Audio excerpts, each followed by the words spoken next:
박물관이 문을 닫는 시각, 세상의 소음이 한 겹씩 거쳐나가는 그 시간에 지하 어딘가에서는 아무도 모르는 일이 조용히 일어나고 있습니다. 형광등 하나가 깜빡이고 그 아래 긴 금속 선반들이 서 있습니다. 선반 위에는 트레이가 있고 트레이 안에는 상자가 있고 상자 안에는 서랍이 있습니다. 그리고 그 서랍 안에 손바닥보다 조금 큰 갈색의 덩어리들이 각자의 침묵 속에 누워 있습니다. 먼지가 그 위에 쌓여 있습니다. 수십 년, 어떤 것은 수백 년치의 먼지가요. 그 먼지는 마치 담요처럼 아주 가벼운 눈처럼 그것들을 덮고 있습니다. 이것들을 점토판이라고 부릅니다. 톡. 누군가의 발걸음이 복도 끝에서 멈추는 소리. 사각 금속 트레이가 선반 위에서 아주 조금 움직이는 소리. 그리고 그 다음에는 아무 소리도 없습니다. 단지 공기만이 천천히 가라앉을 뿐입니다. 차갑고 습도 조절된 아무도 숨쉬지 않는 공기가요. 이 지하 보관실의 온도는 항상 일정하게 유지됩니다. 너무 덥지도 않고 너무 춥지도 않게. 왜냐하면 이 점토 덩어리들이 더 이상 부서지면 안 되기 때문입니다. 수천 년을 버텨온 것들이 이제 와서 균열이 생기면 안 되기 때문입니다. 그래서 이 공간은 보존됩니다. 조심스럽게, 조용하게, 헌신적으로요. 하지만 오늘 밤 저는 여러분에게 이 점토판들을 유물로 소개하고 싶지 않습니다. 유물이라는 단어는 너무 차갑습니다. 너무 거리가 있습니다. 유리 진열장 너머의 것, 손대면 안 되는 것, 표지판 뒤에 세워진 것 같은 느낌이 납니다. 하지만 이것들은 그런 것들이 아닙니다. 이것들은 목소리입니다. 아주 오래전 누군가의 손 안에 살았던 목소리들입니다. 생각해 보세요. 누군가의 손이 이것을 쥐었습니다. 손바닥의 온기가 이 점토 위에 남았습니다. 손가락이 가장 자리를 감쌌고 갈대로 만든 뾰족한 도구가 이 표면 위를 눌렀습니다. 한 번, 두 번, 수백 번. 작은 쐐기 모양의 자국들이 새겨졌고 그것들이 모여 단어가 되었고 단어들이 모여 문장이 되었고 문장들이 모여 이야기가 되었습니다. 그 이야기가 지금도 여기 있습니다. 수메르와 아카드의 서기관들이 쓴 이 이야기들은 어떤 것은 농사 기록이고 어떤 것은 왕의 명령이고 어떤 것은 사랑 노래이고 어떤 것은 신들의 이야기입니다. 세상이 어떻게 만들어졌는지에 대한 이야기, 인간이 왜 존재하는지에 대한 이야기, 물이 모든 것을 삼켜버렸던 그 밤에 대한 이야기. 이것들이 지금도 이 서랍 안에, 이 상자 안에, 이 지하 보관실 안에 잠들어 있습니다. 하지만 얼마나 많은지 아십니까? 수십만 점. 어떤 추산에 따르면 전 세계의 박물관과 컬렉션에 보관된 메소포타미아 점토판은 50만 점에서 70만 점 사이에 달한다고 합니다. 그중 해독된 것은 얼마일까요? 번역된 것은 얼마일까요? 전문가들이 읽고 연구하고 학술 논문으로 발표한 것은 얼마일까요? 그 답이 마음을 무겁게 합니다. 쐐기 문자를 읽을 수 있는 사람은 전 세계에 몇백 명 정도밖에 없습니다. 고대 수메르어와 아카드어, 그 여러 방언과 시대별 변화를 모두 이해할 수 있는 전문가는 더욱 드뭅니다.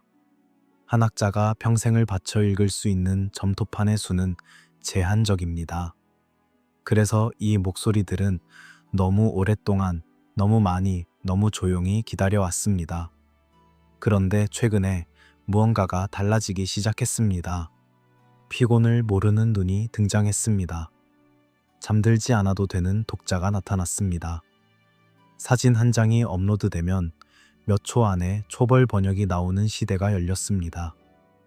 인공지능이라고 부르는 그 계산의 바다가 이 오래된 쐐기 자국들을 향해 눈을 돌리기 시작했습니다. 하지만 저는 오늘 밤 여러분에게 이것이 기적이라고 말하지 않을 것입니다. 속도는 생겼습니다. 분명히 속도는 생겼습니다. 하지만 속도가 곧 정확함은 아닙니다. 빠르게 읽혀진 문장이 곧 올바르게 이해된 문장은 아닙니다. 이 구분을 오늘 밤 내내 마음 한켠에 두어주시길 바랍니다. 조용히, 그러나 분명하게요. 그래서 오늘 밤의 질문은 이것입니다. 이 오래된 점토판들은 인류의 창조에 대해 무엇을 말하고 있는 걸까요? 신들이 인간을 만들었다고 그들은 말합니다. 하지만 왜 만들었을까요? 무엇을 위해 설계되었다고 이 이야기들은 말하고 있는 걸까요? 이 질문 앞에서 저는 여러분에게 단정을 드리지 않을 것입니다. 이 이야기들은 신화입니다. 하지만 신화라는 말이 거짓이라는 뜻은 아닙니다. 신화는 한 문명이 세상을 이해하는 방식입니다. 그것은 신학일 수도 있고, 정치적 이데올로기일 수도 있고, 수천 년의 기억이 조금씩 왜곡되면서 형성된 집단적 상상일 수도 있습니다. 여러 독법이 공존합니다. 여러 해석이 동시에 가능합니다. 그리고 그 모든 가능성들 사이에서 오늘 밤 우리는 걸어갈 것입니다. 서두르지 않아도 됩니다. 트레이 안에 손이 내려갑니다.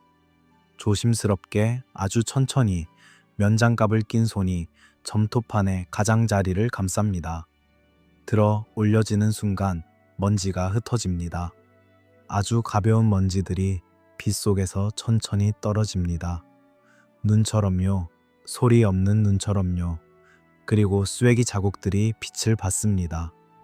수천 년 만에 다시 빛을 받습니다.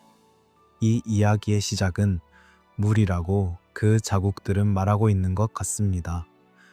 아직 결론은 없습니다. 아직 답은 없습니다. 오늘 밤은 판결의 밤이 아닙니다. 오늘 밤은 청취의 밤입니다. 여러분은 아무것도 결정하지 않아도 됩니다. 그저 들으면 됩니다. 이 오래된 목소리들이 천천히 다시 말을 시작하는 것을요. 그러니 지금 조금 더 깊이 숨을 들이쉬어 보세요. 어깨를 내려놓고 턱의 긴장을 풀고 눈꺼풀이 무거워지도록 두어도 괜찮습니다. 이 이야기는 도망가지 않습니다. 수천 년을 기다린 이야기는 오늘 밤 여러분 곁에 머물 것입니다. 이제 글자를 만든 손의 리듬부터 들어보겠습니다. 강가에 사람이 서 있다고 상상해 보세요. 두 발이 진흙 속에 살짝 잠깁니다.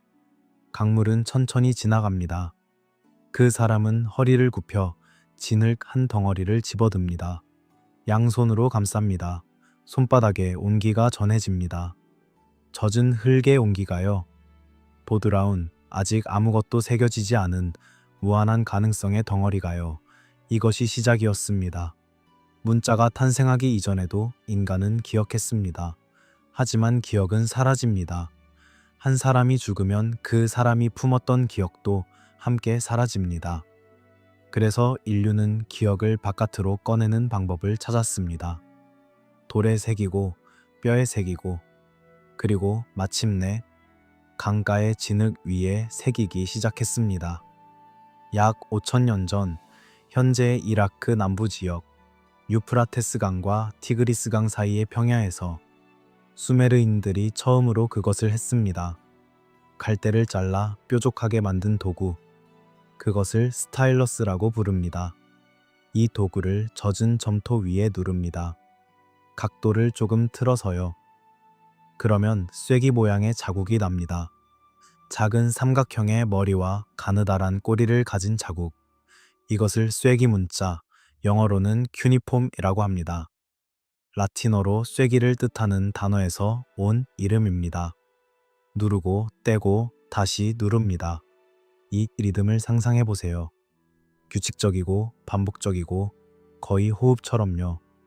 들숨에 누르고 날숨에 떼고 다시 들숨에 누르고 날숨에 떼고 이 리듬이 한 줄을 만들고 한 줄이 한 단어를 만들고 한 단어가 모여 한 기록이 됩니다.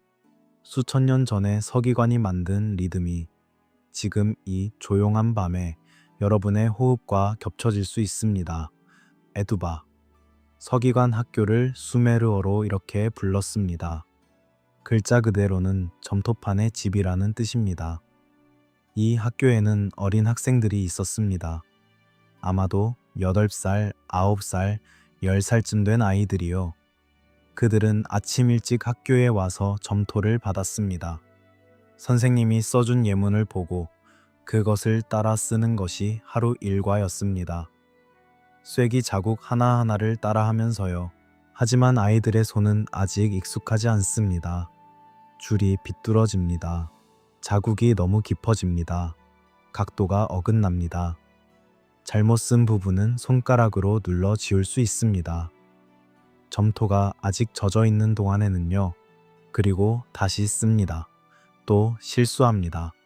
또 지웁니다. 또 씁니다. 어떤 학생들의 연습 점토판이 지금도 남아 있습니다. 그 위에는 어설픈 자국들이 있고 그 위에 선생님의 교정 자국이 겹쳐 있기도 합니다. 수천 년 전 아이의 손떨림이 지금도 그 점토 위에 남아 있습니다. 그것을 보고 있으면 무언가 가슴이 조여드는 느낌이 납니다. 아이는 지식의 제국을 쥐려 했습니다. 그 작은 손으로요. 왜 이 지식이 중요했을까요? 수메르 문명이 발전하면서 도시가 생겨났습니다. 도시에는 신전이 있었고 신전은 곡물을 관리했습니다.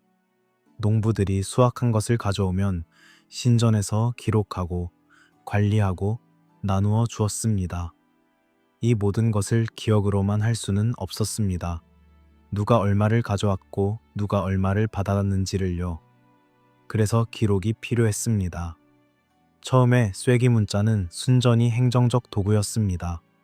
소 3마리, 보리 10단, 노동자 5명. 이런 숫자들이 가장 초기의 점토판들 위에 새겨져 있습니다. 아름답지도 않고 서정적이지도 않고 그저 실용적인 기록들이요.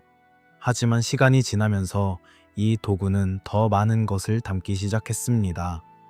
법률, 편지, 기도, 그리고 이야기들이요. 그런데 왜 번역은 이렇게 느렸을까요?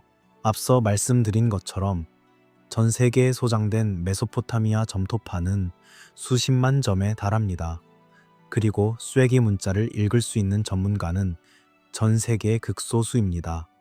이것은 단순한 언어 문제가 아닙니다.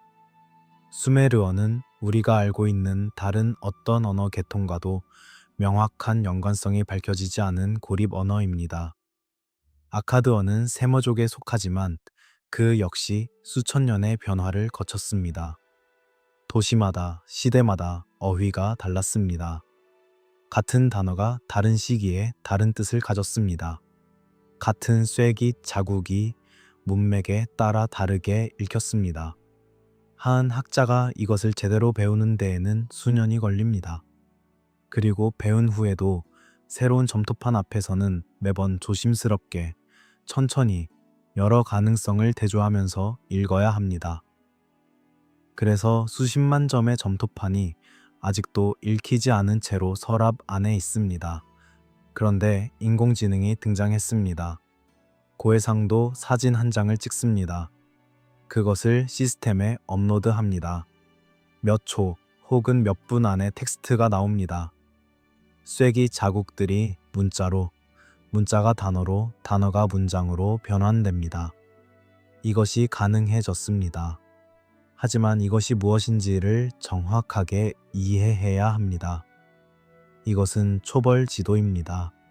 완성된 지도가 아닙니다. 처음 숲에 들어가는 사람에게 대략적인 방향을 알려주는 지도요. 그 지도가 없으면 너무 막막합니다. 하지만 그 지도만 믿고 길을 걸으면 낭떠러지를 만날 수도 있습니다. 인공지능은 목록을 잘 읽습니다. 반복적인 패턴을, 자주 등장하는 조합을, 이미 알려진 어휘들을 잘 인식합니다. 수천 개의 문서에서 같은 패턴이 반복되는 행정 기록들을 빠르게 정리하는 데에는 탁월합니다. 하지만 시는 다릅니다. 은유는 다릅니다. 문화적 맥락이 담긴 표현은 다릅니다. 수천 년 전에 사람이 쓴 감정의 결은 아직 기계가 온전히 따라가기 어렵습니다. 그리고 더 위험한 것이 있습니다. 깨진 부분입니다. 점토판은 대부분 완전하지 않습니다. 가장자리가 떨어져 나갔거나 중간이 부서졌거나 표면이 마모되었습니다. 그 빈 부분에 기계는 때때로 그럴듯한 것을 채워뒀습니다. 맥락상 어울릴 것 같은 단어를 비슷한 패턴의 다른 텍스트에서 가져다 붙입니다. 그리고 그것이 매끄럽게 자연스럽게 읽힙니다. 그것이 공포입니다. 틀린 것이 어색하면 알아챌 수 있습니다.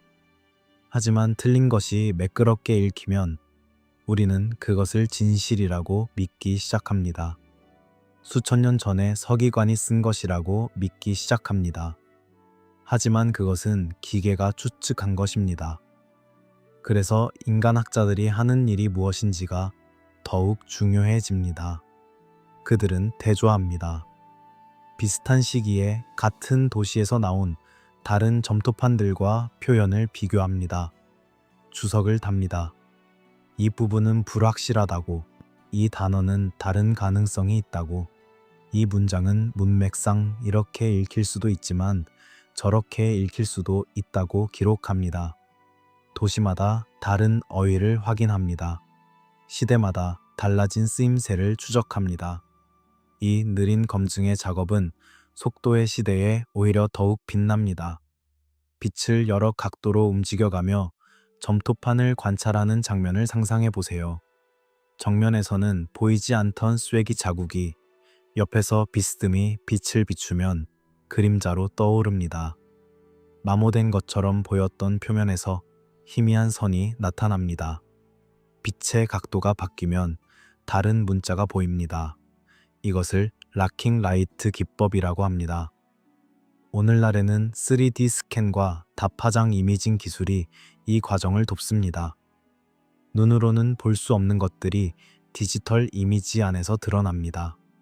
수천 년간 숨어 있던 자국들이 처음으로 인간의 눈앞에 나타납니다. 보이지 않던 것이 보이는 방식, 그것도 일종의 언어입니다. 그리고 이것은 단지 기술의 이야기가 아닙니다. 무엇이 드러나는가의 이야기입니다. 수천 점의 점토판을 들여다보면 그 안에 대부분은 놀랍도록 일상적인 것들이 있습니다. 곡물의 수량, 노동자의 이름, 날짜, 땅의 경계, 채무와 변제, 생선과 기름의 거래, 어느 과수원에서 얼마만큼의 대추야자가 수확되었는가. 이것들은 신화가 아닙니다. 이것들은 그저 어느 도시의 어느 날, 어느 계절의 기록입니다. 그런데 그 평범한 목록 사이에 가끔 이상한 것들이 끼어 있습니다. 신의 이름이 갑자기 등장합니다. 짧은 기도 한 줄이 거래 기록 사이에 삽입됩니다. 날씨를 기록한 줄 뒤에 신의 뜻을 묻는 짧은 문장이 따라옵니다. 신화와 행정이 같은 선반에 놓여 있습니다. 같은 서기관의 손이 소의 수를 세다가 신에게 감사를 드립니다. 이것이 그 문명의 세계였습니다. 일상과 신성이 분리되지 않은 세계요. 그리고 그 세계의 이야기가 이제 우리 앞에 펼쳐지려 합니다. 신들이 등장합니다. 하지만 그들은 완벽하지 않습니다. 그들도 피곤해합니다. 그들도 다툽니다. 그들도 실수를 합니다. 그리고 그 피로에서 인간이 태어납니다. 그 이야기로 가기 전에 잠깐 멈추어 보겠습니다. 지금 여러분의 몸은 어디에 있나요? 등이 닿아 있는 곳이 느껴지나요? 발끝이 조금 따뜻한가요? 숨이 천천히 들어오고 나가고 있나요? 안전합니다. 따뜻합니다.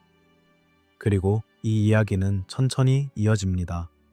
이제 가장 유명한 창조의 노래로 걸어가 보겠습니다. 이름이 생기기 전에 세상을 상상할 수 있을까요? 나무라는 단어가 없던 때를, 산이라는 이름이 없던 때를, 신이라는 개념이 아직 정해지지 않은 때를요. 그 시간을 수메르와 아카드의 서기관들은 이렇게 묘사했습니다. 위에서는 하늘의 이름이 없었고 아래에서는 땅의 이름이 없었다고요. 이름이 없다는 것은 존재하지 않는다는 것과 같았습니다. 그 시대의 사람들에게는요. 그렇다면 이름이 생기기 전에 무엇이 있었을까요? 물이 있었습니다. 두 종류의 물이 있었습니다. 아프수, 달고 부드러운 지하수의 신, 그리고 티아맛, 짜고 쓴 바다의 신. 이 두물이 뒤섞여 있었습니다. 구분되지 않고 경계 없이 그냥 같이 있었습니다. 이것이 창조 이전의 세계였습니다. 에누마 엘리쉬. 높은 위에서라는 뜻의 첫 단어로 시작되는 바빌로니아의 창조 서사시입니다. 7장의 점토판 위에 새겨진 이 이야기는 기원전 2000년 전으로 작성된 것으로 추정됩니다. 하지만 그 이야기의 뿌리는 더 오래되었을 것입니다. 이미 사람들 사이에서 수백 년 동안 전해져 내려온 이야기가 어느 시점에 점토 위에 새겨졌을 것입니다. 이 이야기 안에서 세상은 물에서 시작됩니다. 아프스와 티아맛이 뒤섞인 그 침묵 안에서 천천히 무언가가 생겨납니다. 지늘기 물 위에 쌓이듯 신들이 생겨나기 시작합니다. 라흐무와 라하무가 먼저 나옵니다. 그 다음에 안샤르와 키차르가 나옵니다. 그들에게서 아누가 나오고 아누에게서 에아가 나옵니다. 이 이름들이 벽돌처럼 쌓입니다. 한 이름이 다음 이름을 낳고 그 이름이 또 다음 이름을 낳고 세대가 쌓이면서 신들의 세계가 두꺼워집니다. 이름이 늘어날수록 신들이 많아질수록 세상 안에 생명력이 쌓입니다. 그리고 그와 함께 소음도 쌓입니다. 소음이라는 단어를 가볍게 지나치지 마시기를 바랍니다. 이 서사시 안에서 소음은 단순한 시끄러움이 아닙니다. 소음은 생명력입니다. 젊은 신들이 뛰어다닙니다. 웃음소리가 납니다. 발소리가 납니다. 이야기하는 소리가 납니다. 서로 다투고 화해하고 또 다투는 소리가 납니다. 시장처럼 공사장처럼 살아있는 모든 것들이 내는 소리처럼 신들의 세계가 진동합니다. 하지만 이 소음이 문제가 됩니다. 아프수는 잠을 잘 수가 없습니다. 이것이 첫 번째 갈등입니다. 생각해보면 이것이 얼마나 인간적인 갈등인지요. 너무 시끄러워서 잠을 못 자겠다는 것입니다. 신들의 세계에서 가장 처음 발생하는 갈등이 바로 이것입니다. 잠들고 싶은 자와 살아있어서 소리를 내는 자 사이의 갈등요. 아프수는 자신의 시종 문물을 불러서 의논합니다. 어떻게 하면 이 소음을 없앨 수 있겠느냐고요. 그리고 내리는 결론이 차갑습니다. 조용히 그러나 분명하게 차갑습니다. 이 신들을 없애버리면 된다고 말합니다. 잔혹함이라고 부를 수도 있습니다. 하지만 텍스트는 그것을 잔혹하게 묘사하지 않습니다. 오히려 거리감 있는 결정처럼 묘사합니다. 아프수에게 이 젊은 신들은 어쩌면 너무 추상적인 존재였을 것입니다. 직접 낳은 자식이 아니라 몇 세대를 건너 내려온 후손들이요. 그저 소음의 원인으로 인식된 존재들이요. 그 거리감이 오히려 더 서늘합니다. 하지만 이 계획은 실행되지 않습니다. 왜냐하면 누군가가 먼저 알아챘기 때문입니다. 에아입니다. 에아 혹은 수메르어로 엔키라고 불리는 이 신은 지혜의 신이고 지하수의 신이고 마법의 신입니다. 에아는 아프수의 계획을 미리 알아챕니다. 어떻게 알았는지는 이야기마다 조금씩 다르게 전해집니다. 어떤 버전에서는 자신의 지혜로 꿰뚫어 보았다고 하고 어떤 버전에서는 비밀을 엿들었다고 합니다. 에아는 규칙을 따르지 않습니다. 규칙을 비틀고 비꼬고 우회하는 존재입니다. 보호자이면서 동시에 반란자입니다. 그는 강력한 주문을 외워 아프수를 잠재웁니다. 그리고 아프수가 잠든 사이에 그의 왕관을 빼앗고 그를 죽입니다. 첫 번째 죽음이 일어났습니다. 이것을 어떻게 읽어야 할까요? 이것은 자기 방어였을까요? 아니면 선제적 살해였을까요? 에아가 나쁜 신일까요? 아니면 좋은 신일까요? 이 이야기는 그 판단을 독자에게 맡깁니다. 그냥 일어난 일을 기록합니다. 그리고 이 사건 이후 에아는 아프수가 있던 자리에 아프수의 지하수 위에 자신의 집을 짓습니다. 그 집이 압주입니다. 에아의 신전이자 지혜의 거처이자 달콤한 물이 흐르는 신성한 공간이요. 그곳에서 에아의 아들 마르두크가 태어납니다. 마르두크, 이름을 마음속으로 한번 불러보세요. 나중에 이 이름이 중요해질 것입니다. 아주 중요해질 것입니다. 한편 아프수의 죽음 이후 티아맛의 마음에 무언가가 변화합니다. 처음에 티아맛은 아프수의 계획에 반대했습니다. 자기 자식들을 죽이겠다는 계획이에요. 하지만 이제 남편이 죽었습니다. 그리고 주변의 신들이 티아맛을 설득합니다. 왜 그냥 가만히 있느냐고, 아프수의 복수를 해야 하지 않느냐고요. 티아맛이 움직이기 시작합니다. 이것이 다음에 올 이야기의 씨앗입니다. 살아있는 것은 반드시 움직입니다. 그리고 움직임은 반드시 기존의 것을 흔듭니다. 아프수가 소음을 없애려 했을 때 그 시도 자체가 새로운 소음을 만들었습니다. 에아가 아프수를 없앴을 때 그 행위가 더 큰 갈등의 씨앗을 심었습니다. 질서를 만들려는 모든 시도가 동시에 새로운 혼돈의 가능성을 만들어냅니다. 이것은 신화의 이야기지만 동시에 지극히 현실적인 이야기입니다. 메소포타미아 평야를 생각해 보세요. 유프라테스 강과 티그리스 강이 흐르는 이 땅은 무척 비옥합니다. 매년 봄 홍수가 나면 강 양쪽에 기름진 실트가 쌓입니다. 그 위에 씨앗을 뿌리면 풍성하게 자랍니다. 하지만 강은 또한 재앙이기도 합니다. 홍수가 너무 강하면 마을을 삼킵니다. 수로가 막히면 농사를 지을 수 없습니다. 이 강을 다스리는 것, 관계 시설을 만들고 유지하는 것, 그것이 이 문명의 근본적인 과제였습니다. 물은 생명이고 동시에 죽음입니다. 그 현실이 이 신화 안에 스며들어 있습니다. 창조 이전의 상태가 두 종류의 물의 혼합이라는 것, 그 혼합에서 질서가 시작된다는 것, 그리고 그 질서를 유지하는 것이 끊임없는 노동을 요구한다는 것이요. 혼돈이 동원되고 있습니다. 티아맛이 군대를 모읍니다. 괴물들, 폭풍, 뱀, 용, 상상 속의 무서운 존재들이 그녀 주변에 모입니다. 그리고 신들은 공포에 떱니다. 누군가는 챔피언을 요구받고 있습니다. 그 이야기로 이제 걸어가겠습니다. 물이 무기가 되고 바람이 도구가 되고 몸이 지도가 되는 그 순간으로요. 천천히 여러분의 숨과 함께요. 신들이 두려워하고 있습니다. 생각해보면 이것이 이야기 전체에서 가장 인간적인 장면 중 하나입니다. 신들이 두려워하는 장면이요. 티아맛이 군대를 모으고 킹구에게 신들의 명판을 주고 그에게 총사령관의 자리를 내어줍니다.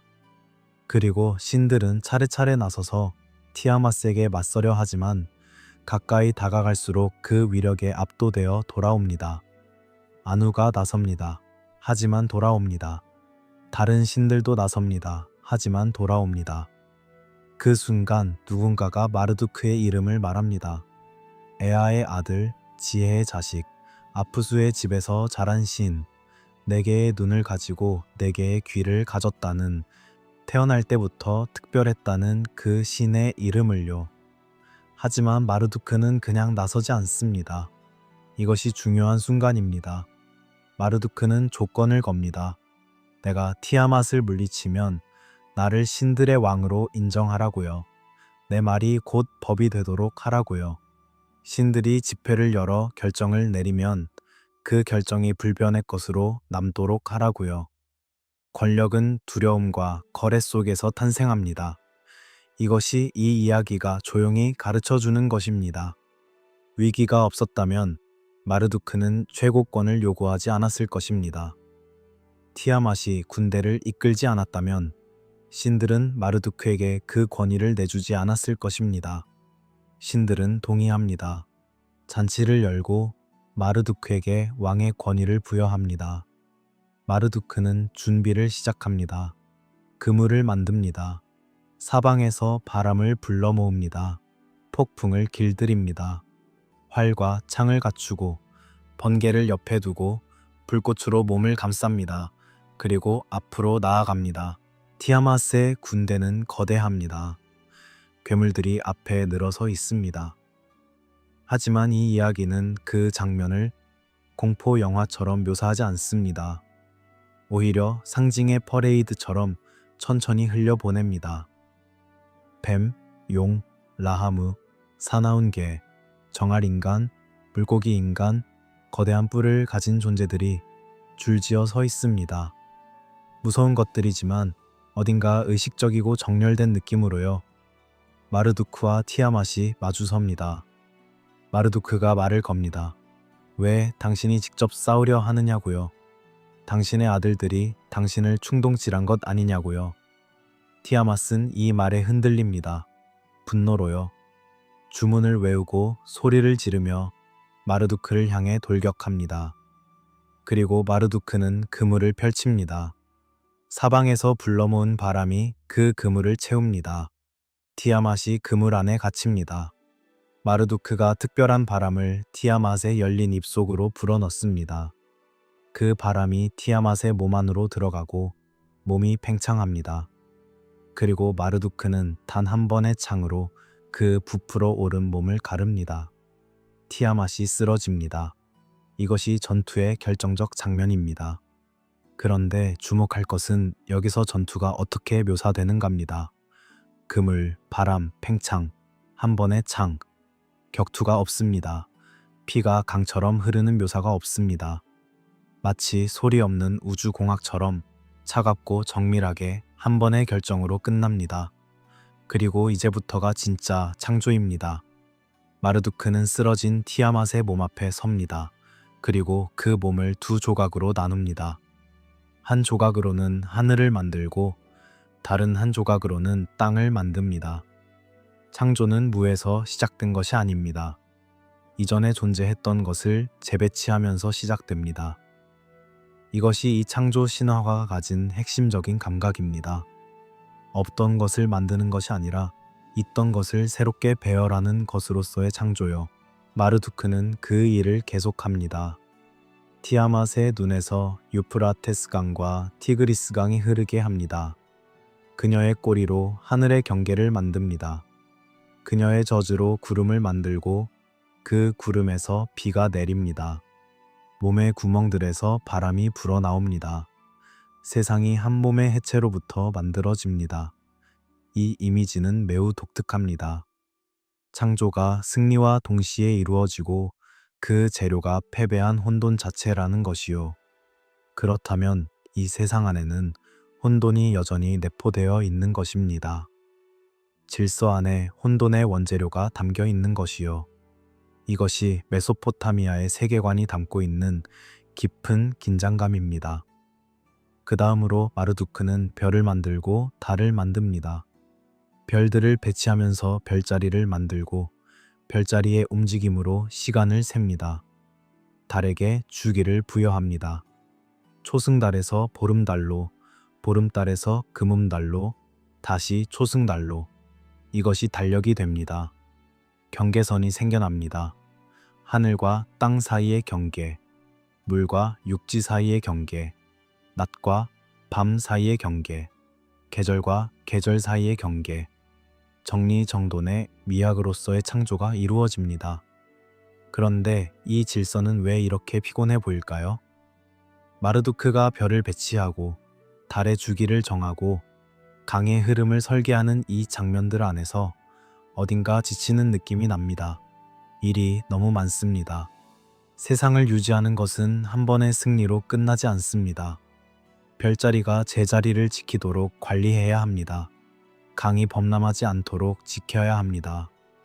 계절이 바뀌도록 보살펴야 합니다. 질서는 노동을 요구합니다. 끊임없이 쉬지 않고요. 그리고 이것이 이 이야기의 다음 전환점으로 이어집니다.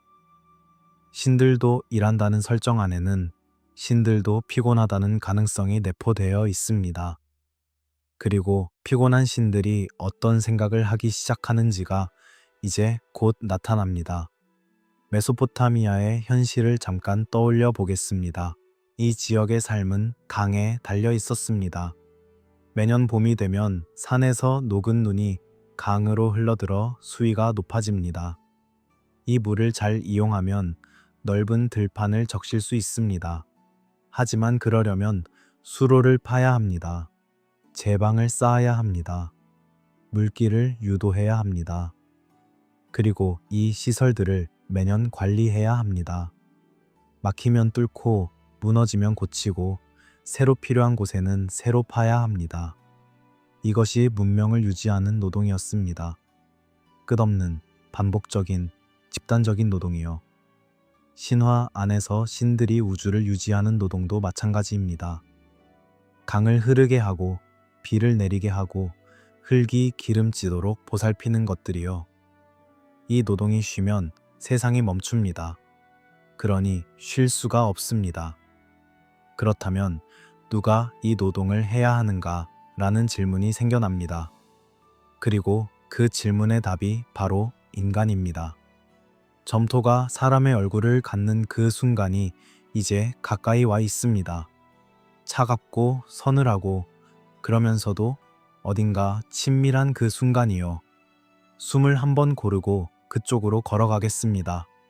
문장이 차가워지는 순간이 있습니다.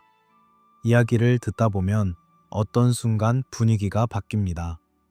따뜻하고 서정적이던 흐름이 갑자기 조금 낮아지고 어딘가 실용적이고 건조해집니다.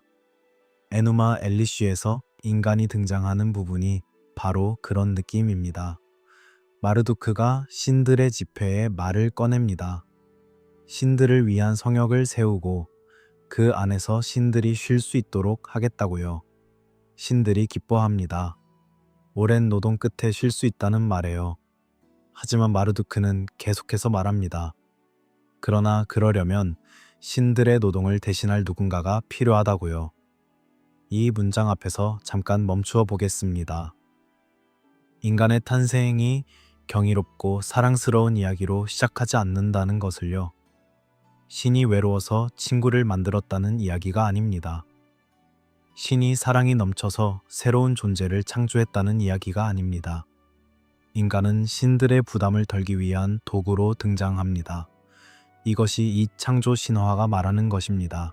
마르두크는 신들에게 묻습니다. 전쟁을 시작한 것은 누구냐고요? 티아맛을 충동질해서 싸움을 일으킨 것은 누구냐고요?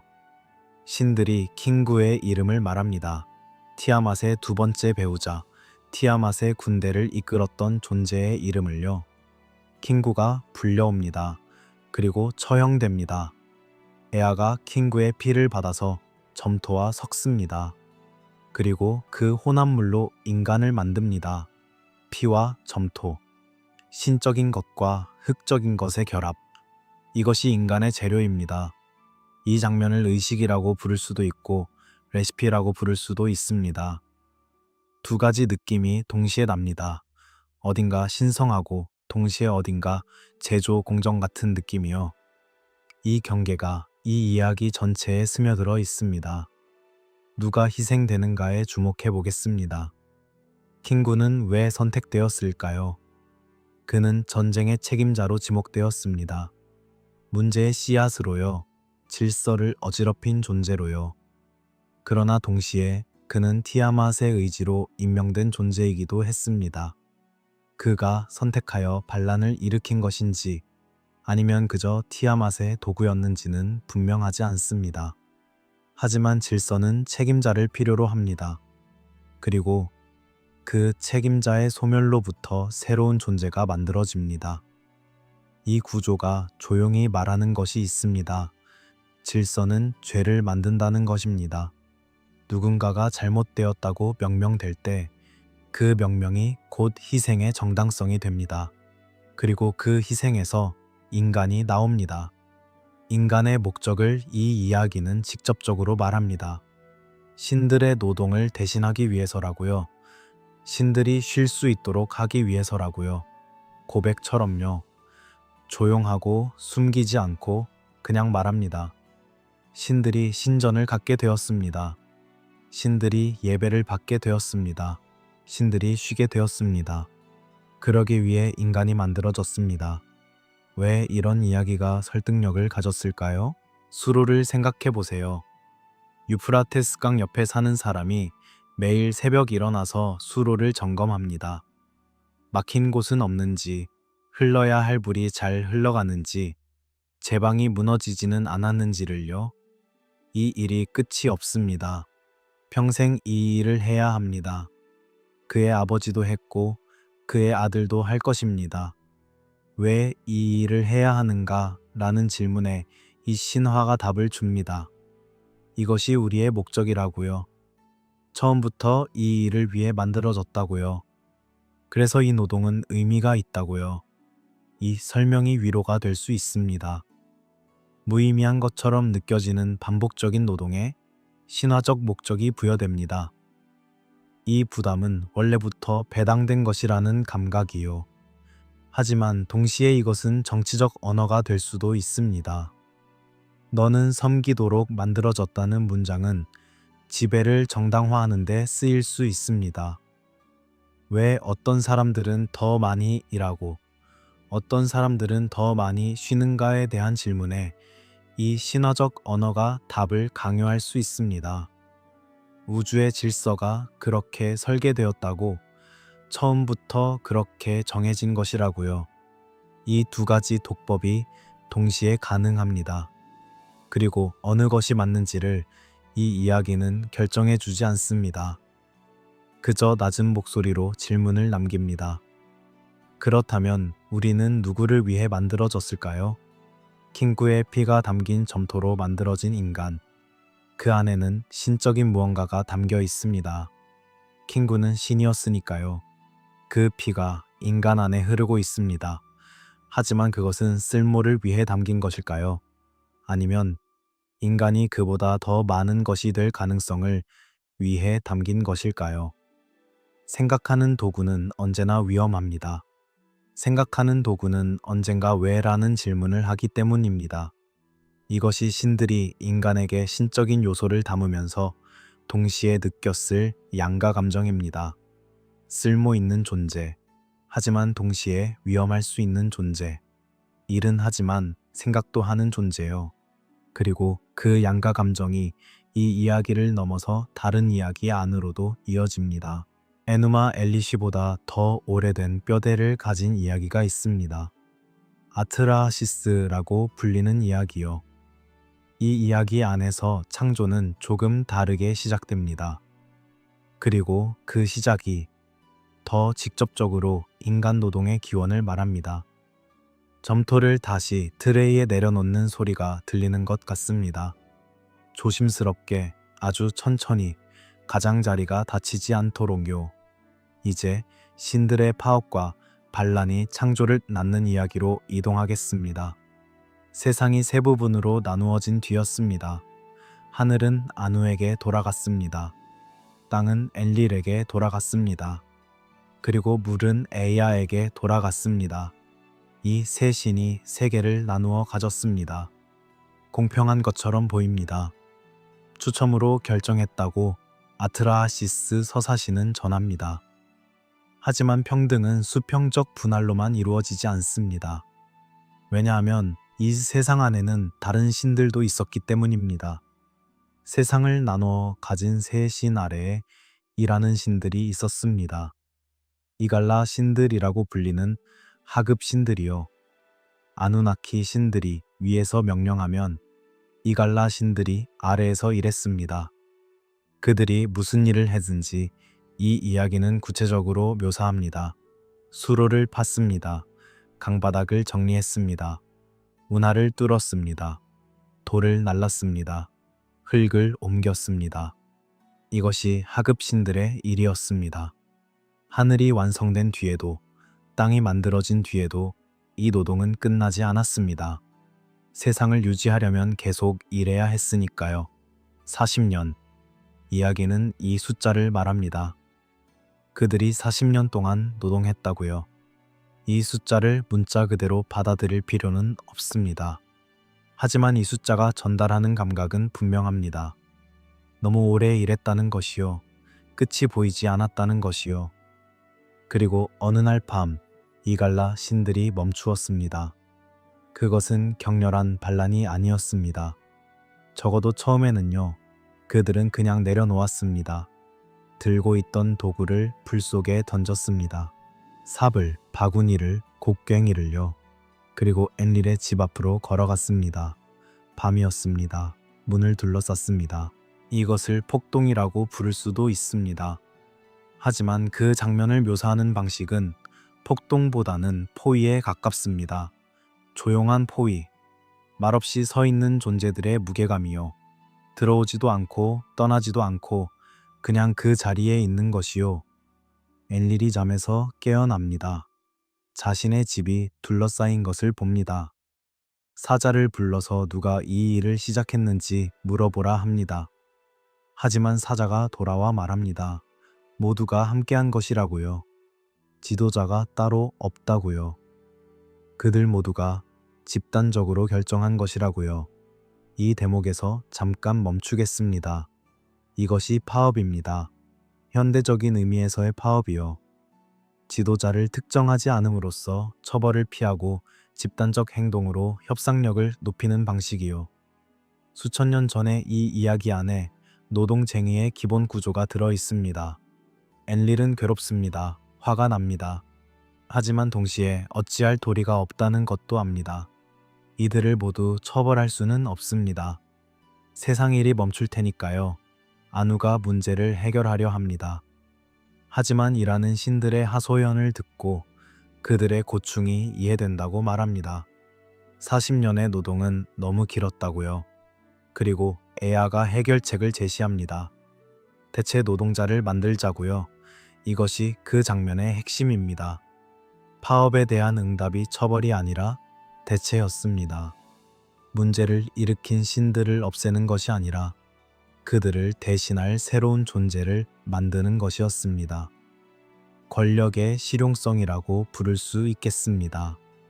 분노보다 효율성을 선택한 것이요. 그렇다면 어떻게 만드는가? 여기서 출산과 창조의 여신, 닌투가 혹은 맘이라고도 불리는 여신이 등장합니다. 그녀가 점토를 빚습니다. 하지만 그 과정이 공장 같지 않습니다. 오히려 작업실 같습니다. 느리고 신중하고 기술과 경험이 담긴 작업이요. 에아가 한 신을 희생시킵니다. 웨일라라고 불리는 지혜를 가진 신이요. 이 신의 피와 살이 점토와 섞입니다. 그리고 그것으로 인간이 만들어집니다. 킹구의 피를 사용한 에누마 엘리시와 구조가 비슷합니다. 신적인 요소가 점토와 섞여 인간이 됩니다. 하지만 아트라하시스는 더 구체적입니다. 닌투가 점토 열매 덩어리를 준비합니다. 7개는 오른쪽에, 7개는 왼쪽에 둡니다. 그리고 거기서 7 남자와 7 여자가 만들어집니다. 이미 처음부터 짝을 이루도록 설계됩니다. 번식할 수 있도록요. 지속적으로 노동력이 유지되도록요. 이 제조 프로세스적인 느낌을 이 이야기는 숨기지 않습니다. 임신의 기간도 정해집니다. 9달이라고요. 그리고 출산의 방식도 정해집니다. 이것들이 처음부터 설계된 것처럼 묘사됩니다. 인간은 우연히 태어난 것이 아니라 정밀하게 설계된 것으로요. 그리고 이 인간들은 아기가 아닙니다. 이것이 불편하게 느껴지는 지점입니다. 아기로 태어나서 자라는 인간이 아니라 처음부터 노동 가능한 존재로 설계된 인간이요. 학습 기간 없이, 성장 기간 없이 바로 일을 시작할 수 있는 존재로요. 물론 이후에 인간이 어떻게 살아가는지에 대한 이야기가 이어집니다. 하지만 창조의 순간에 부여된 그 목적이 이 이야기 전체의 색조를 결정합니다.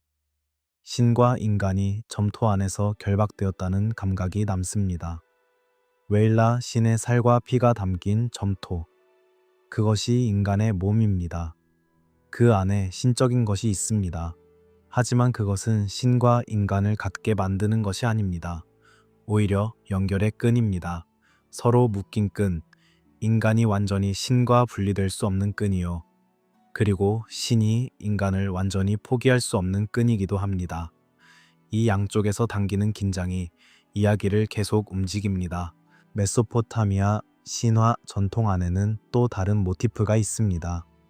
결함 있는 인간의 시제품이라는 이야기요. 처음에 만들어진 인간들이 완벽하지 않았다는 이야기들이 수메르와 아카드 문헌에 흩어져 있습니다. 어떤 이야기에서는 처음 만들어진 사람들이 걷지 못했다고 합니다. 어떤 이야기에서는 말을 하지 못했다고 합니다. 그것들이 지금 우리 주변에 여전히 있는 어떤 인간 조건의 기원으로 설명되기도 합니다. 이것이 완성의 과정이라는 감각을 만들어냅니다. 인간은 처음부터 완성된 것이 아니라 여러 번의 시도 끝에 지금의 모습이 되었다는 감각이요. 이 이야기는 기술 기록일까요? 신학적 은유일까요? 아니면 사회 질서의 신화화일까요? 대답은 하나가 아닙니다. 이 세 가지가 동시에 가능합니다. 그리고 어쩌면 이 세 가지 모두이기도 합니다. 수천 년 전 사람들이 이것을 쓰면서 어떤 사람은 진짜 신의 명령을 기록한다고 생각했을 것입니다. 어떤 사람은 세상의 질서를 설명하는 은유를 다루고 있다는 것을 알았을 것입니다. 그리고 어떤 사람은 이 이야기가 현재의 권력 구조를 정당화한다는 것을 의식했을 것입니다. 세 사람이 같은 이야기를 읽으면서 세 가지 다른 것을 읽었을 것입니다. 이것이 이 이야기가 살아남은 이유 중 하나일 것입니다. 여러 층위에서 동시에 읽힐 수 있기 때문에, 여러 사람들에게 동시에 의미가 있었기 때문에요. 이제 소음이 다시 문제가 됩니다. 인간이 만들어졌습니다. 인간은 일합니다. 수로를 파고 강을 관리하고 신전에 바칠 재물을 키우고 도시를 짓습니다. 신들은 쉽니다. 재물을 받고 예배를 받고 필요한 것을 공급받습니다. 그런데 인간이 많아집니다. 그리고 인간이 많아질수록 소음이 커집니다. 이 이야기는 처음의 이야기로 돌아옵니다. 아프수가 잠들지 못했던 것처럼 이제는 엔릴이 인간의 소음 때문에 잠들지 못합니다. 그리고 엔릴은 무언가를 하기로 결정합니다. 불을 한 번 더 고르는 소리가 납니다. 멀리서 배의 문이 닫히는 소리가 들리는 것 같습니다. 그쪽으로 이제 이동하겠습니다. 인간이 만들어진 이후 세상은 변화합니다. 조용하고 텅 빈 땅 위에 마을이 생겨납니다. 마을이 도시로 커지고 도시에서는 시장이 열립니다. 아침이면 연기가 피어오르고 저녁이면 불빛이 켜집니다. 아이들이 뛰어다닙니다. 어른들이 이야기합니다. 가축들이 울고 수레가 굴러가고 망치 소리가 울립니다. 살아있는 모든 것들이 소리를 냅니다. 이 소음이 엔릴에게 올라갑니다. 엔릴은 잠을 잘 수 없습니다. 처음에 아프수가 그랬던 것처럼요. 하지만 엔릴의 반응은 아프수의 것보다 더 조직적입니다. 더 체계적이고 더 단계적입니다. 처음에 엔릴은 전염병을 보냅니다. 인간의 수를 줄이려는 시도입니다. 마을에 병이 돕니다. 사람들이 쓰러집니다. 소음이 줄어듭니다. 잠시요. 하지만 아트라하시스가 있었습니다. 아트라하시스. 이름의 뜻은 극도로 지혜로운 자입니다. 인간들 중에서 에아의 총애를 받는 자요. 에아가 그에게 귀띔을 합니다.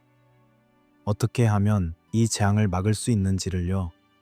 의식을 치르고 기도를 올리고 신들의 마음을 달래는 방법을요. 인간들이 따릅니다. 재앙이 멈춥니다. 그러자 엔릴은 다음 단계를 시도합니다. 가뭄을 보냅니다. 비가 오지 않습니다. 강의 수위가 낮아집니다. 곡물이 자라지 않습니다. 인간들이 굶주립니다. 소음이 다시 줄어듭니다. 잠시요. 하지만 에아가 다시 아트라하시스에게 방법을 알려줍니다. 인간들이 재앙을 이겨냅니다. 엔릴이 다시 시도합니다. 기근을. 그리고 또 다른 방법들을요. 이것이 관리의 단계들입니다. 한 번에 끝내려는 것이 아니라 조금씩 줄여나가려는 시도들이요. 하지만 매번 에아가 있었고 매번 아트라하시스가 있었고 매번 인간들은 살아남았습니다. 신들의 집회가 열립니다. 엔릴은 더 근본적인 해결책을 요구합니다. 그리고 이번에는 홍수를 제안합니다. 물로 모든 것을 씻어내는 것이요. 세상을 처음으로 되돌리는 것이요. 신들이 동의합니다. 그리고 맹세를 합니다. 아무도 이것을 인간에게 알리지 않겠다고요. 티아맛의 바다가 한 번 더 올라올 것입니다. 하지만 이번에는 맞설 마르두크가 없습니다. 그냥 흘러 들어오는 것이요. 이 결정의 차가움을 말로 설명하기가 어렵습니다. 신들이 비밀 회의를 열었습니다. 결정을 내렸습니다. 입을 다물기로 합의했습니다. 아무도 경고하지 말라고요. 그것이 합의입니다.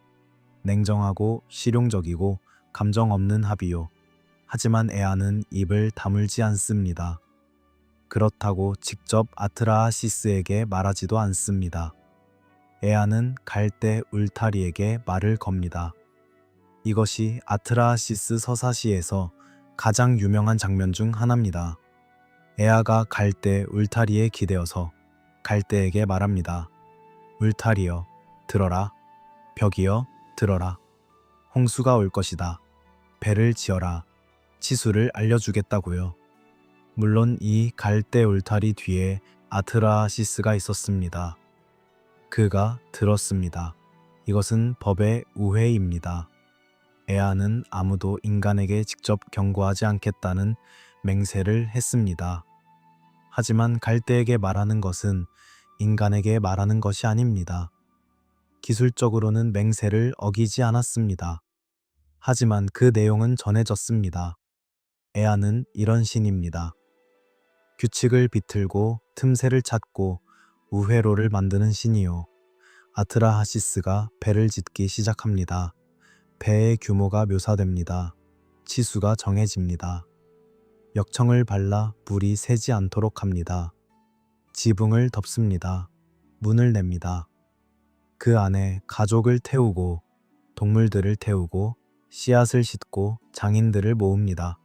문을 닫습니다. 그리고 비가 내리기 시작합니다. 이 폭풍의 밤을 소리로 묘사하기보다 감각으로 전달하고 싶습니다. 배 안에 있다고 상상해 보세요. 어둡습니다. 목재가 삐걱거립니다. 물이 배 밑바닥을 치는 규칙적인 두드림이 느껴집니다. 동물들의 숨결이 공기를 따뜻하게 합니다.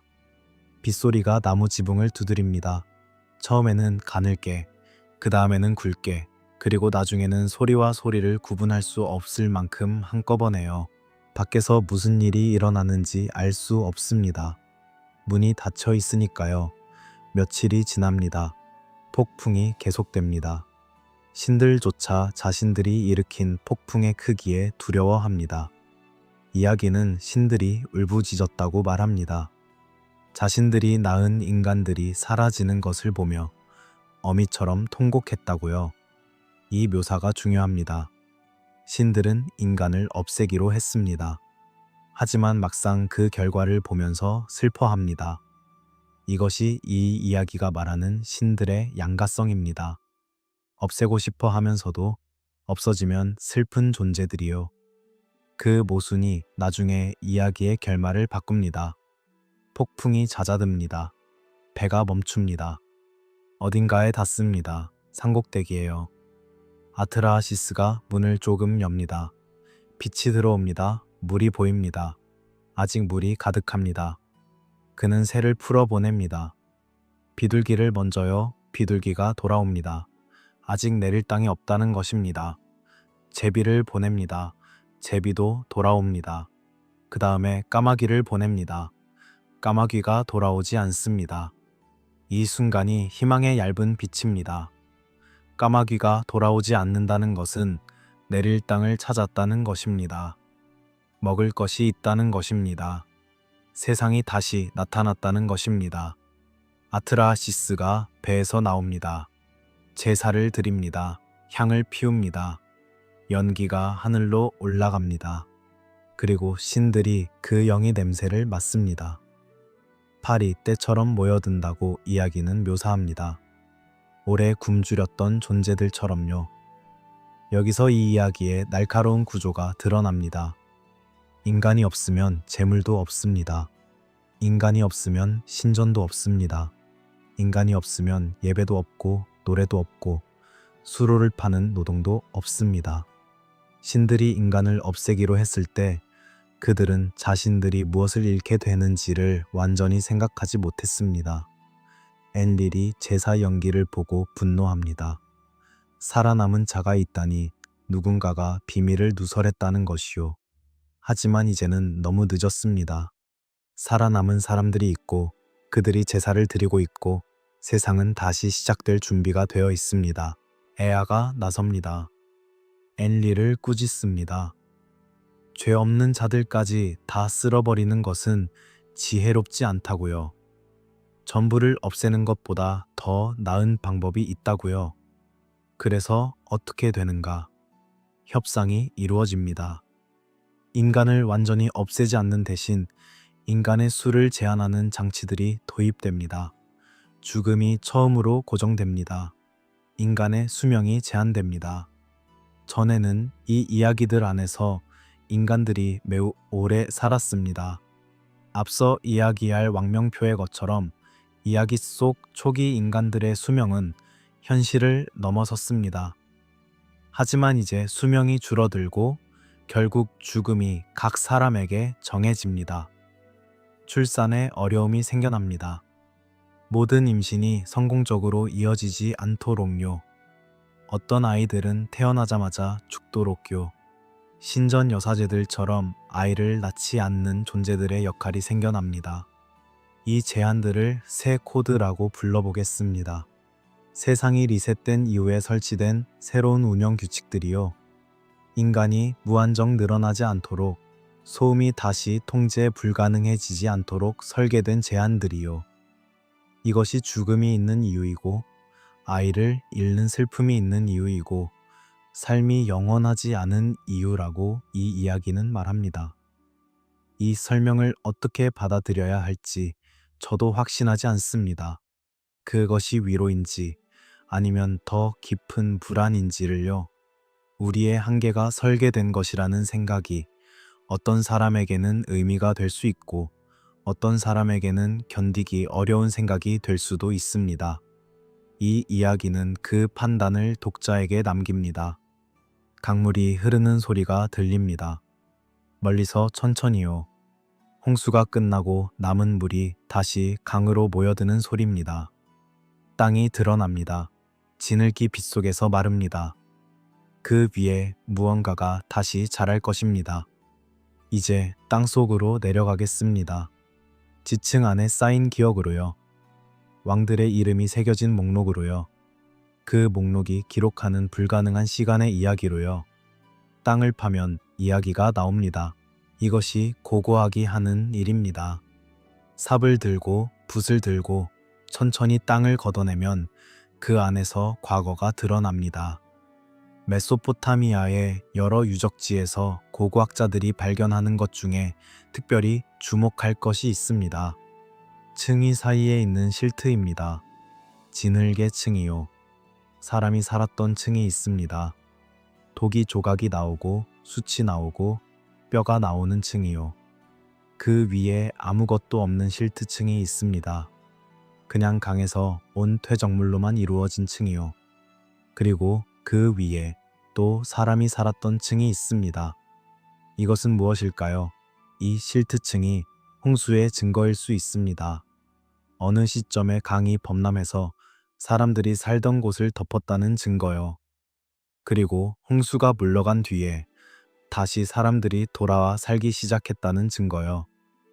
영국의 고고학자 레너드 울리는 20세기 초에 우르라는 도시 유적을 발굴하면서 두꺼운 실트층을 발견했습니다. 그는 이것이 성경의 노아 홍수 그리고 메소포타미아 신화의 대홍수와 연결될 수 있다고 주장했습니다.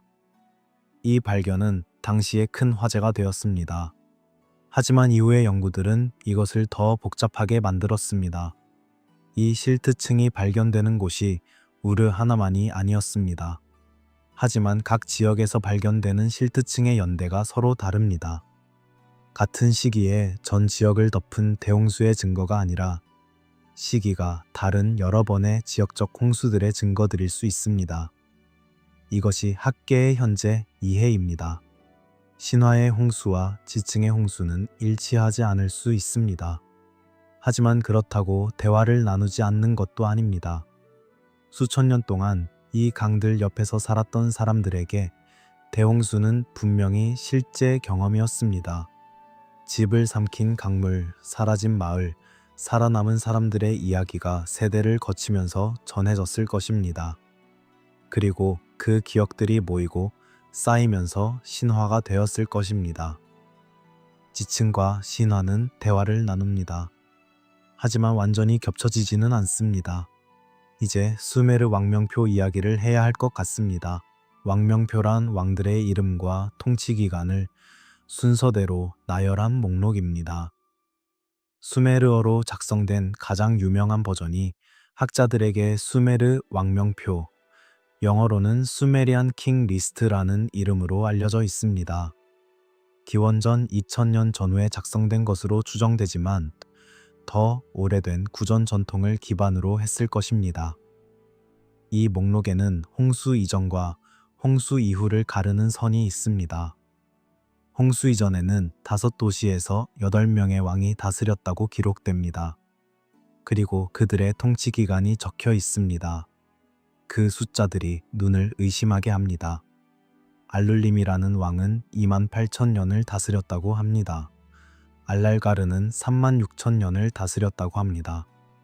어떤 왕은 43,200년, 어떤 왕은 64,800년을요. 5도시에서 8왕의 통치 기간을 모두 합하면 24만 1,200년이 됩니다. 그리고 기록은 이렇게 마무리됩니다. 홍수가 모든 것을 쓸어버렸다고요. 홍수 이후에도 목록은 계속됩니다. 하지만 숫자가 달라집니다. 처음 홍수 이후의 왕들도 수천 년씩 다스립니다.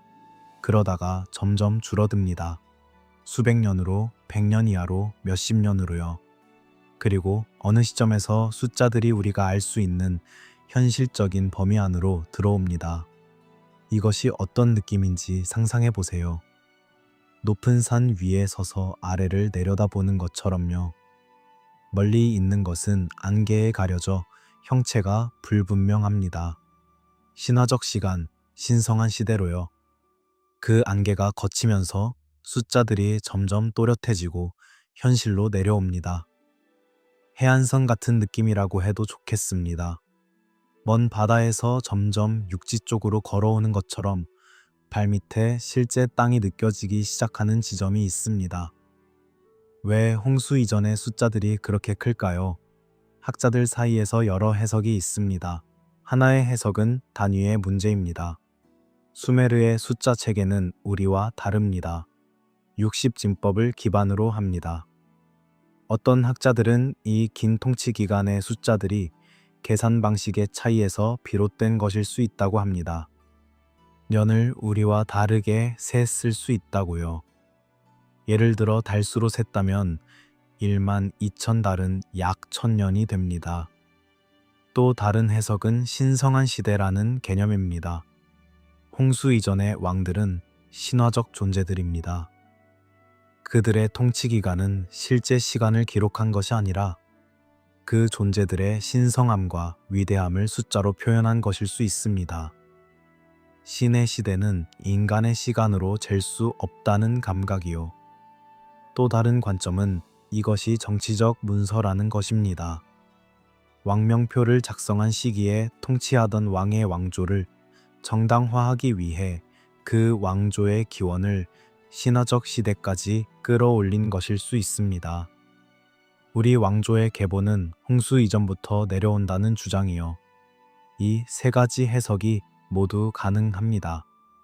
그리고 어쩌면 이 세 가지가 동시에 작용했을 것입니다. 우리가 결정할 수 없는 것이 있습니다. 그들이 정말로 시간을 다르게 셌을까요? 아니면 신의 시대를 숫자로 표현한 것일까요? 이 목록을 처음 새긴 서기관은 어떤 마음이었을까요? 진지하게 역사적 기록을 남긴다고 생각했을까요? 아니면 신화적 언어로 세계관을 표현한다고 생각했을까요? 우리는 알 수 없습니다. 하지만 한 가지는 알 수 있습니다. 이 목록이 단순한 농담이 아니었다는 것이요. 이것은 복사되었습니다. 세대에서 세대로 전해졌습니다. 여러 버전이 존재합니다. 서로 다른 도시의 서기관들이 각자의 버전을 유지했습니다. 복사된다는 것은 중요하다는 뜻입니다. 전승된다는 것은 의미가 있다는 뜻입니다. 이 기록이 담고 있는 것, 그것이 무엇이든 간에 그것을 보존하는 것이 중요하다고 여긴 사람들이 있었습니다. 그 무게를 느껴보세요. 수천 년의 시간이 이 목록 안에 담겨 있습니다. 우리에게는 판독하기 어려운 숫자들로요. 하지만 그것을 쓴 손들에게는 아주 분명하고 중요한 무언가였을 것입니다. 강이 흐릅니다. 오늘도, 어제도, 수천 년 전에도요. 강의 리듬이 인간의 호흡과 닮았습니다. 들이쉬고 내쉬고 올라가고 내려오고 범람하고 물러나고요. 이제 커튼 뒤의 방으로 들어가 보겠습니다. 신전 안에 광장에서는 볼 수 없는 것들이 있는 그 방으로요. 신전을 예배당이라고 생각하면 그 건물이 너무 좁아집니다. 메소포타미아의 신전, 지구라트라고 부르는 그 거대한 계단식 탑을 상상해 보세요.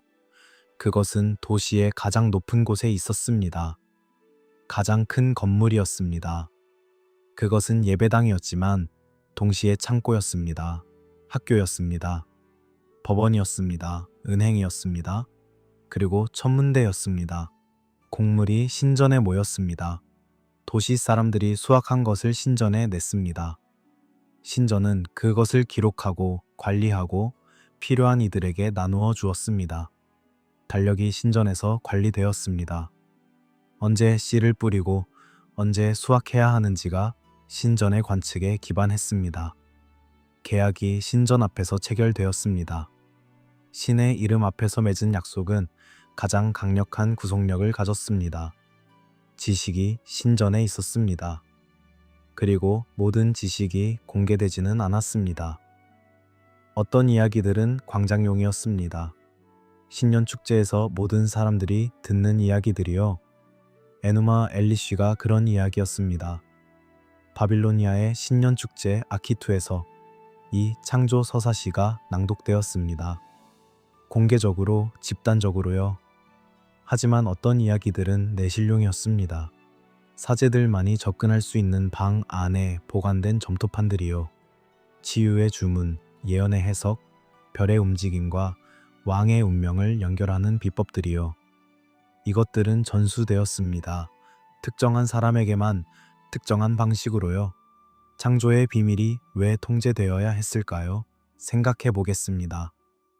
만약 인간이 신들의 노동을 덜기 위해 만들어진 것이라면, 그리고 그것이 모두에게 알려진다면 어떤 일이 일어날까요? 일하는 사람들이 왜라고 물을 것입니다. 나는 왜 이 일을 해야 하는가?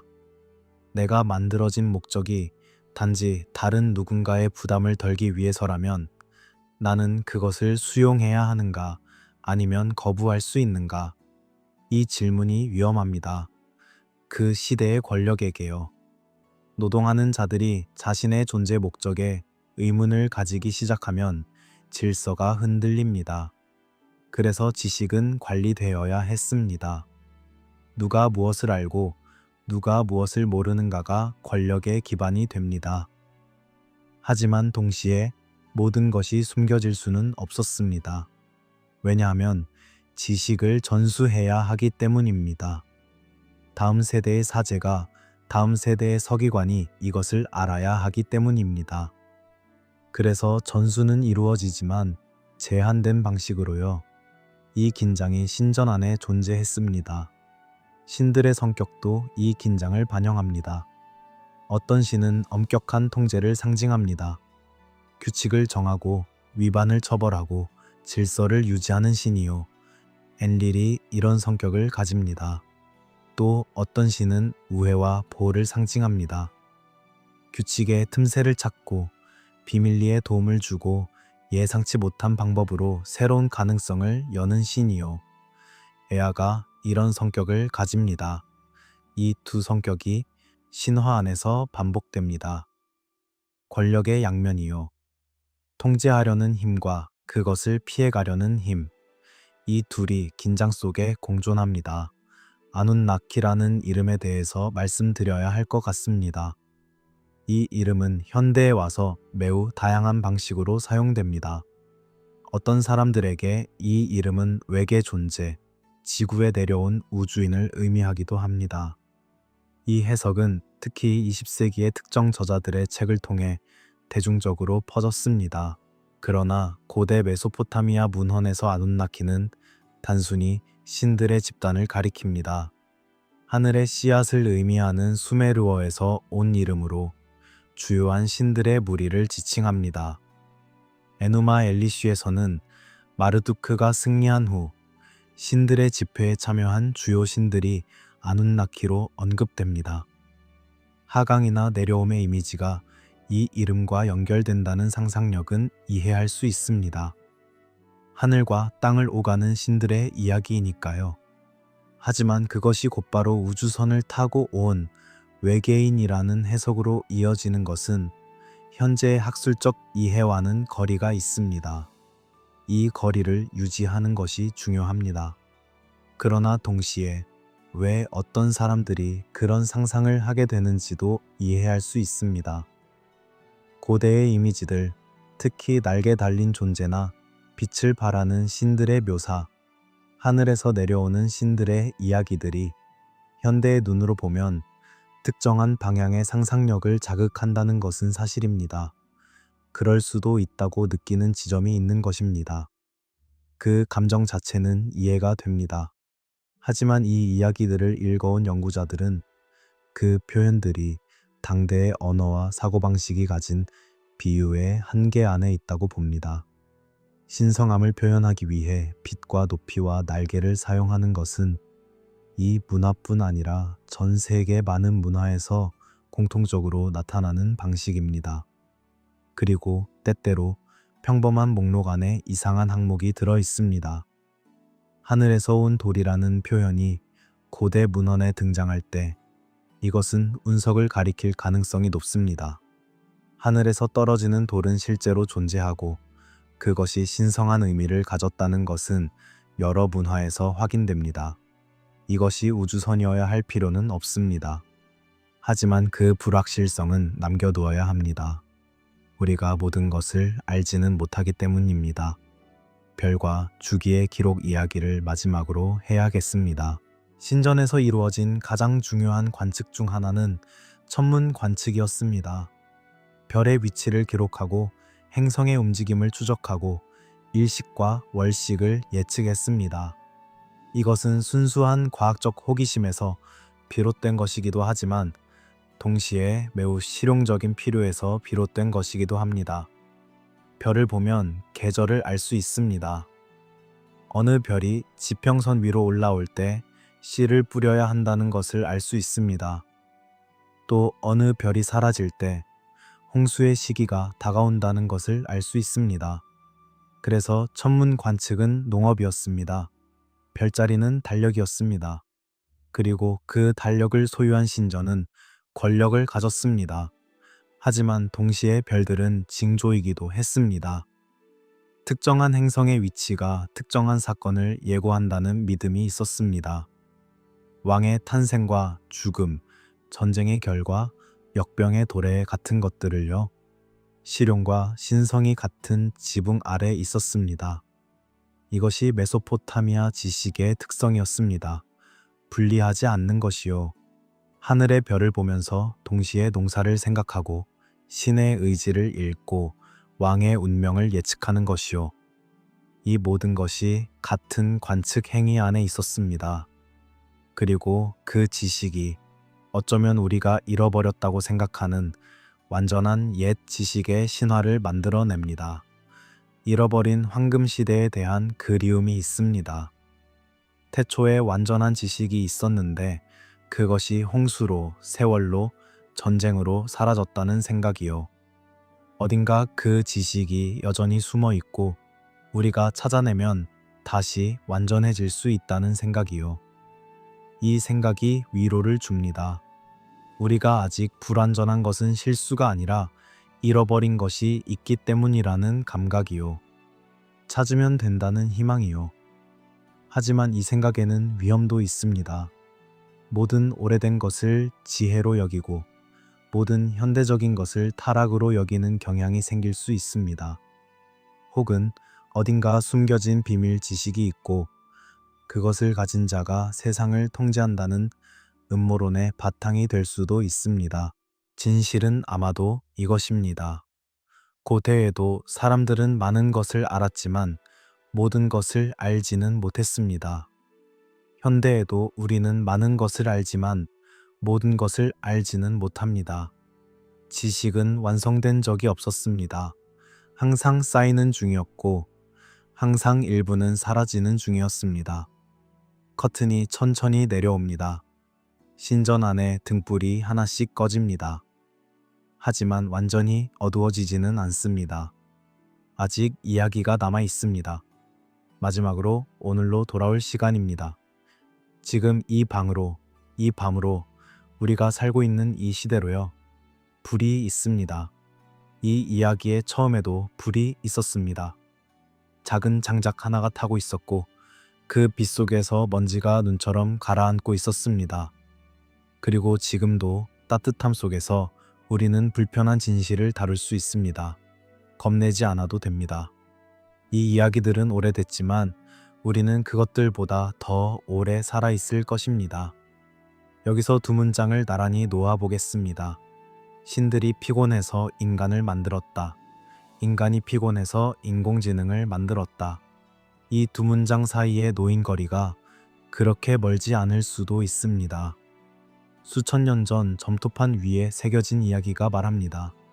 신들은 노동에 지쳤고 그 노동을 대신할 존재가 필요했고 그 필요에서 인간이 만들어졌다고요. 그리고 지금 우리는 반복적이고 지루하고 시간이 많이 걸리는 노동을 대신할 존재를 만들었습니다. 그것을 인공지능이라고 부릅니다. 기계 학습이라고 부릅니다. 대규모 언어 모델이라고 부릅니다. 이 평행이 공포여야 할까요? 아니면 성찰이어야 할까요? 저는 공포 쪽으로 가고 싶지 않습니다. 오늘 밤은요. 대신 이것을 거울로 삼고 싶습니다. 우리가 만드는 것이 우리를 반영한다는 거울로요. 신들이 인간을 만들면서 신적인 요소를 담았습니다. 웨일라의 피를, 킹우의 혈통을요. 그 안에 생각할 수 있는 능력, 질문을 할 수 있는 능력이 생겨났습니다. 그리고 그것이 나중에 신들에게 문제가 됩니다. 인간이 너무 많아지고 너무 시끄러워지고 통제하기 어려워집니다. 우리가 인공지능을 만들면서 우리의 것을 담았습니다. 언어를, 생각의 패턴을, 역사를, 문화를요. 그 안에 무언가가 생겨났습니다. 그것이 정확히 무엇인지는 아직 우리도 완전히 모릅니다. 이 유사함이 단순한 우연일까요? 그러나 이 성찰이 공포로 이어지지 않도록 다음의 것들을 기억하고 싶습니다. 인공지능이 점토판을 읽기 시작했습니다. 그 결과로 무슨 일이 일어났을까요? 더 많은 점토판이 읽히기 시작했습니다.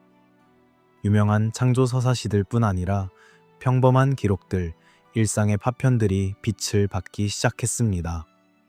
어느 도시의 어느 해에 보리가 얼마나 수확되었는지, 어느 서기관이 어느 날 무엇을 배웠는지, 어느 상인이 어떤 분쟁을 해결했는지가 읽히기 시작했습니다. 이것이 목소리들의 합창입니다. 단 하나의 목소리가 아니라 수십만 개의 목소리가 동시에 말하기 시작하는 것이요. 물론 주의해야 할 것이 있습니다. 속도가 생겼다고 해서 정확함이 생긴 것은 아닙니다.